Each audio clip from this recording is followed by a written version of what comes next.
ఇవాళ సిట్ విచారణకు మాజీ మంత్రి హరీష్ రావు హాజరు కాబోతున్నారు. ఫోన్ ట్యాపింగ్ కేసులో అధికారులు విచారించనున్నారు. ఉదయం 11 గంటలకు జూబ్లీహిల్స్ పిఎస్ లో విచారణ జరుగుతుంది. ట్యాపింగ్ కేసులో హరీష్ రావు పాత్రపై ఒక ప్రైవేట్ ఛానల్ ఎండీ స్టేట్మెంట్ మేరకు ఈ విచారణ జరపనున్నారు.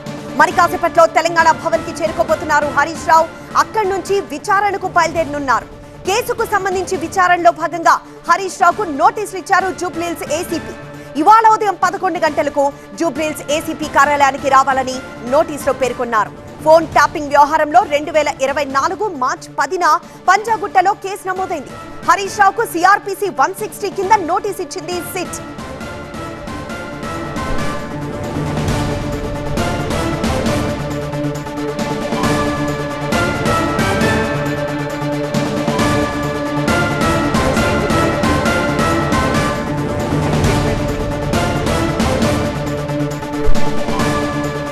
సిట్ ముందుకు హరీష్ వెళ్తున్న నేపథ్యంలో బీఆర్ఎస్ పార్టీ వర్షన్ ఏంటో వివరించడానికి మా చీఫ్ రిపోర్టర్ రాకేష్, అలానే ఈ కేసులో సిట్ దూకుడు గురించి వివరించడానికి మా ప్రిన్సిపల్ కరెస్పాండెంట్ ప్రణీత లైవ్ లో సిద్ధంగా ఉన్నారు. ముందుగా రాకేష్ దగ్గరికి వెళ్దాం.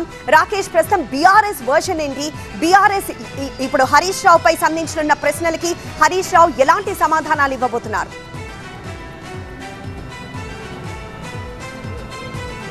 బీఆర్ఎస్ దీన్ని ఒక రాజకీయ కక్ష సాధింపు చర్యగా చెప్తూ ఉన్నారు. హరీష్ రావుకు అంతా అండగా ఉన్నామనే ఒక ప్రయత్నం చూపించబోతున్నారు. కొద్దిసేపట్లో హరీష్ రావు వస్తారు. హరీష్ రావు కంటే ముందే పార్టీకి సంబంధించినటువంటి మెయిన్ లీడర్షిప్ అంతా కూడా ఎమ్మెల్సీలు, ఎమ్మెల్యేలు, పార్టీలో ఉన్నటువంటి మాజీ మంత్రులు అంతా కూడా ఇక్కడికి రాబోతున్నారు. దానికి సంబంధించినటువంటి ఏర్పాట్లని మనం చూస్తున్నాం. తెలంగాణ భవన్లో కేటీఆర్ ప్రెస్ మీట్ కూడా పెట్టబోతున్నారు. ఇక్కడికి వచ్చిన తర్వాత హరీష్ రావు ఇక్కడ నుంచే పోలీసు విచారణకు హాజరవుతారు. జూబ్లీహిల్స్కి ఇక్కడ నుంచే వెళ్తారు. అంతకుముందు కార్యకర్తలతో మాట్లాడతారు. ఎమ్మెల్యేలు ఇక్కడ ఉన్న వాళ్ళంతా కూడా హరీష్ రావుతో మాట్లాడతారు. దీనంతా ఖండించేటువంటి ప్రెస్ మీట్లు కూడా ఉండబోతున్నాయి. మేజర్గా గతంలో కూడా చాలాసార్లు హరీష్ రావు చెప్తూ వస్తున్నారు, ఇదంతా కూడా ఒక పొలిటికల్ వెండట, కావాలని ఏదైనా ఎలక్షన్స్ వస్తే ఆ ఎలక్షన్స్కి ముందు కొంతమంది లీడర్ల పైన కేసులు పెట్టడం, కొంతమంది మెయిన్ లీడర్స్ని కట్టడి చేసేటువంటి ప్రయత్నం చేయడం, పార్టీలో మనోధైర్యాన్ని దెబ్బతీసేటువంటి ప్రయత్నం చేయడం, ఇదంతా ప్రభుత్వం చేస్తూ వస్తుంది. మున్సిపల్ ఎలక్షన్స్ రాబోతున్నాయి. దానికంటే ముందే నాకు నోటీస్ ఇచ్చి నా పైన చర్యలు ఉంటాయని పబ్లిక్లోకి కొన్ని సంకేతాలు తీసుకెళ్లేటువంటి ప్రయత్నం కూడా ప్రభుత్వం చేస్తుంది అని గతంలోనే ఆయన ఆఫ్ ది రికార్డు చాలా చిట్చాట్లో చెప్పారు. ఇప్పుడు అనుకున్నట్టుగానే ఎలక్షన్ ముందు ఆయనకు నోటీస్ ఇచ్చారు. అంతకుముందు పంచాయతీ ఎన్నికలకు ముందు, లేకపోతే బై ఎలక్షన్స్కి ముందు చాలాసార్లు ఇలా జరుగుతూ ఉన్నాయనేది పార్టీ భావిస్తూ వస్తుంది. ఇది కేవలం పొలిటికల్గా చూస్తున్నాం.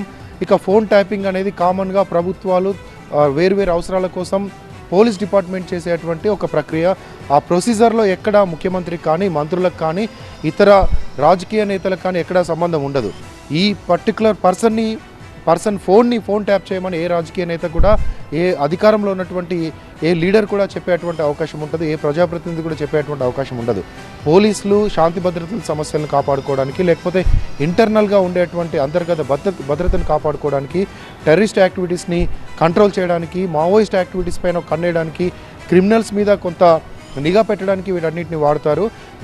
దీనికి సంబంధం లేదు. కావాలనే అందరి మీద ఒక్కొక్క కేసు పెట్టి ఫార్ములా ఈ పేరుతో కేటీఆర్ని కొంత ఇబ్బంది పెట్టడానికి, ఫోన్ ట్యాపింగ్ పేరుతో నన్ను ఇబ్బంది పెట్టడానికి, ఇదే నోటీస్ని తీసుకెళ్లి కేసీఆర్ కూడా ఇవ్వడానికి ప్రయత్నాలు జరుగుతున్నాయి. ఇవన్నీ ప్రజలు చూస్తున్నారు. గట్టిగా ఎదుర్కొంటాం. ఇప్పటికే సుప్రీంకోర్టులో ఇదే ఫోన్ ట్యాపింగ్ మీద ఒక కేసులో విచారణ ఆపేయాలంటూ సుప్రీంకోర్టు కూడా చెప్పింది. ఇప్పుడు మళ్ళీ ఇంకో కేసులో నాకు నోటీస్ ఇచ్చారంటూ హరీష్ రావు నిన్న ప్రెస్ నోట్లో చెప్పారు. ఇప్పుడు వచ్చిన తర్వాత ఆయన మాట్లాడతారు. ముందుగా నర్సింగ్లో ఉన్నటువంటి ఆయన నివాసం నుంచి బయలుదేరుతారు. అంతకుముందు అక్కడ మీడియాతో మాట్లాడతారు. అక్కడి నుంచి నేరుగా తెలంగాణ భవన్కి వస్తారు. తెలంగాణ భవన్లో లీడర్స్ అంతా కూడా ఆయన కోసం అప్పటికే వెయిట్ చేస్తూ ఉంటారు. కొద్దిసేపట్లోనే ఎమ్మెల్యేలు, ఎమ్మెల్సీలు అందరూ కూడా తెలంగాణ భవన్కి చేరుకోబోతున్నారు. 9 తర్వాత కేటీఆర్ వస్తారు. ఇక్కడ నుంచి హరీష్ విచారణకు వెళ్ళిన తర్వాత కేటీఆర్ ఇక్కడ ప్రెస్ మీట్ పెట్టి ఆయన కూడా మాట్లాడేటువంటి ఛాన్స్ కనిపిస్తుంది.